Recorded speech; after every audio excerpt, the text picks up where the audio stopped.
काही दिवसांपूर्वी आपल्याकडे एक इमर्जन्सीमध्ये पेशंट आला होता आणि त्याला गिळायला त्रास होत होता. काही गिळल्यास लगेच त्याला उलट्या होत होत्या. ही लक्षणे एक अवघ्या 4 ते 5 तासात चालू झाली होती. पेशंटला आल्या आल्या आपण ईसीजी केला. ईसीजी नॉर्मल होता आणि काही अडकल्या असल्याचे संशय धरून आपण त्याला एंडोस्कोपीसाठी घेतलंय. एंडोस्कोपी मला घेतल्यावर एंडोस्कोप आत घातल्यावर आपल्याला कळाले की त्याच्या अन्ननलिकेमध्ये एक चिकनचा पीस अडकला होता.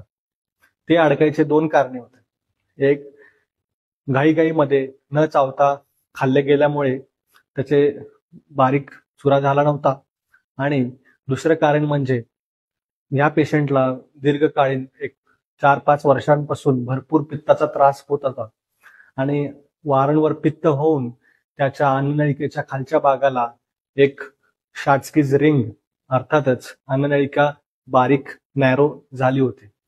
एमर्जन्सीमध्ये एंडोस्कोपी करून आपण रॅटटूथ फोर्सेप्सच्या मार्गाने अडकलेला चिकनचा पीस बाहेर काढला आणि पेशंटला इमिडिएटली रिलीफ मिळालं. अशाच अन्य काही वेळी लहान मुलांमध्ये किंवा वयस्कर लोकांमध्ये अन्य काही फॉरेन बॉडीज अडकू शकतात. असं काही झाल्यास आपल्याला एंडोस्कोपीची गरज लागू शकते व इमिडिएटली डॉक्टरांचा सल्ला घ्या.